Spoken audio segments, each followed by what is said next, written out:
Hey everybody, this is Dream, and today we have a 6 game NBA slate. Before I get started, can you guys smash that like and subscribe button? Also, Happy New Year.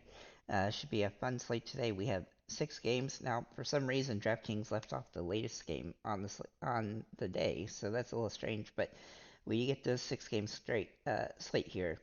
We have 4 games that are in the 227 to 229 total points range, and then we have two outsiders with the Dallas Utah game being at 245 points and the Indiana Milwaukee game being at the 259.5 total, which is absolutely insane. Um, However, there is some risk in that Dallas game being high because 3 of their top players are questionable, and that's Doncic, Ivory, Irving, and Exum, so do keep that in mind as well.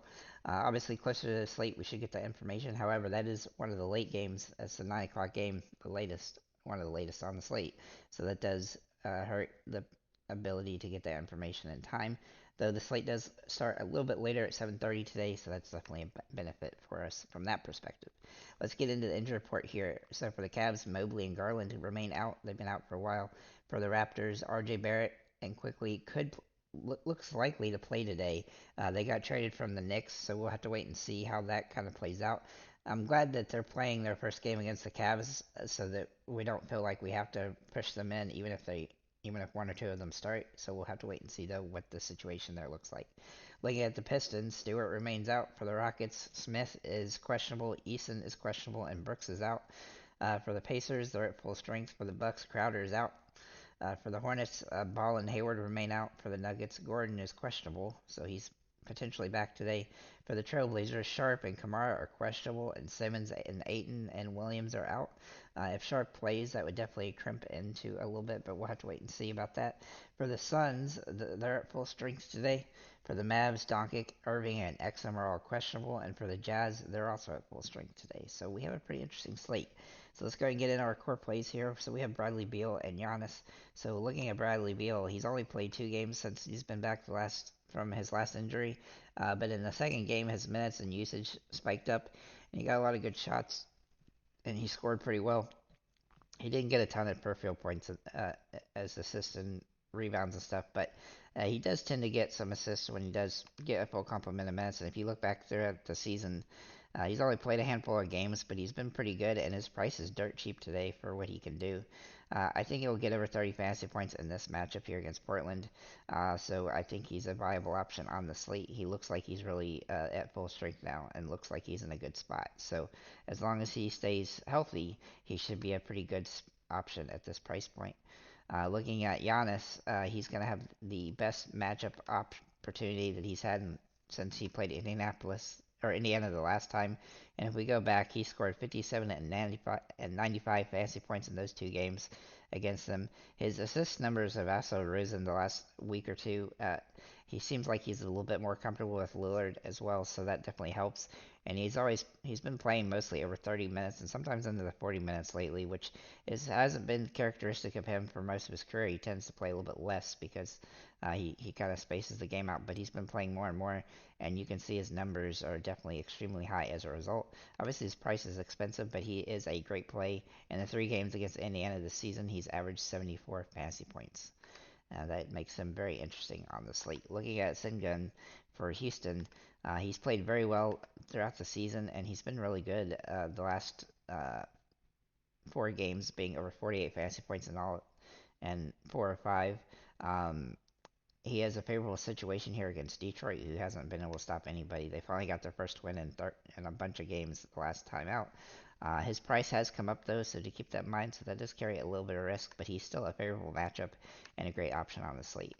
Looking at Tyrese Halliburton, if you think Indiana can keep it close in this one, um, then he's definitely in play. He's done very well against Milwaukee this season with 52.5 fantasy point average.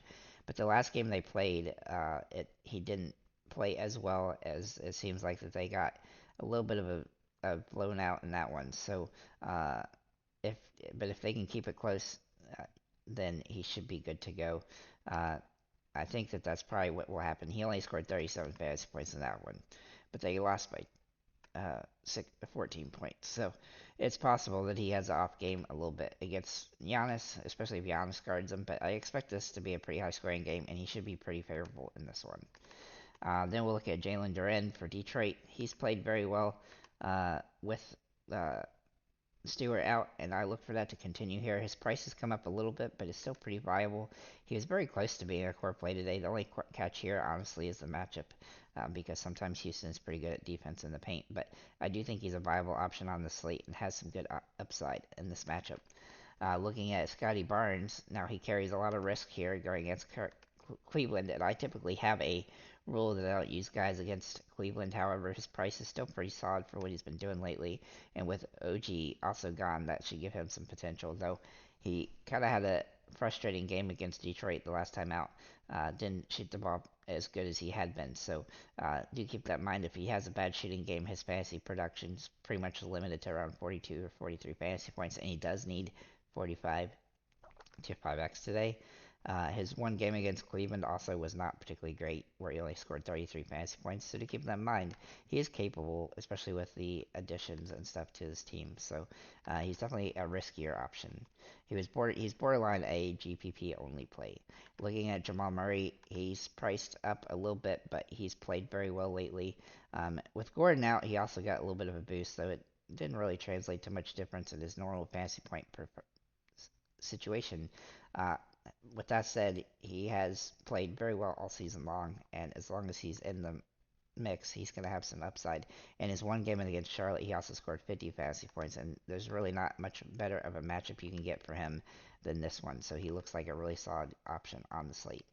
Looking at Nurkic for Phoenix, he's played very well.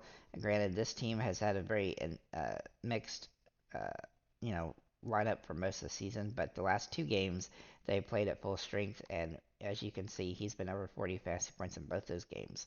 One of those games was a little bit tougher against Orlando too. The one was against Charlotte. However, today against Portland, which is his former team, the last time he played them, he scored 35 fantasy points, and he only needs a couple extra points from that. He also been getting double-digit rebounds most games, so as long as he gets double-digit points, he should be good on the slate. And as you can see, and over the two games he's played Portland this season, he's averaged almost 40 fantasy points. So he's definitely a viable option here. And then finally, Miles Turner for Indiana. Now he has some utility on the slate, but he definitely carries some risk as he has that extremely low floor.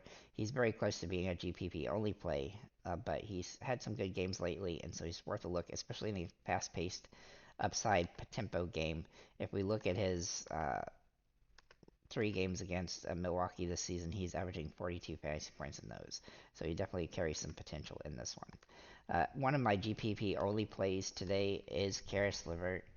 He has been all over the place fantasy wise, but with the injuries to Cavs, he does get some usage upgrades, but he's really just been inconsistent, and he hasn't been getting a ton of peripheral points. He's been pretty much um, scoring dependent for his fantasy output, but he should be able to get close to 30 minutes tonight, and so that does give him some utility on the slate, but only a GPP play. If we look at Toronto, we're going to have to, we don't know exactly how RJ Barrett and Quickly are going to fit into this situation here, so I just wanted to mention that. But Barrett and Quickly both are priced pretty fairly for what I think that they're probably going to do, and they're definitely going to have some fantasy potential on the season. However, this matchup against Cleveland definitely makes it easier to avoid them today, just so we can see how Toronto kind of plays up in this with how they're going to go with the strategy there. But it still carries some potential, especially with both of them, honestly, at their price points. Looking at the Portland situation, this is pretty rough as Simmons and Ayton are both out, and then Sharp is questionable. Kamara is also questionable, and so is Wraith. So depending on how these guys get turned out to be questionable or out, that could really influence how Brogdon, Grant, and Henderson look. And then, of course, what center might start for them when it comes to Wraith, Brown, or Baji. But it seems like all three of those guys are getting some minutes, so that probably makes them a little bit harder to potentially roster. Then we're going to look at the Pacers situation here. Or the Pacers Bucks game in general, I should say. This is going to be the highest total on the slate by a lot, and the last two matchups didn't disappoint either. Some mid range options like Nembhard, Middleton, and Jalen Smith all have some upside today as well, especially if we confirm that Indiana's starting lineup is, that would definitely help because they've kind of played around with Nesmith and Toppin and Matherian and others here. So they're definitely gonna have some potential.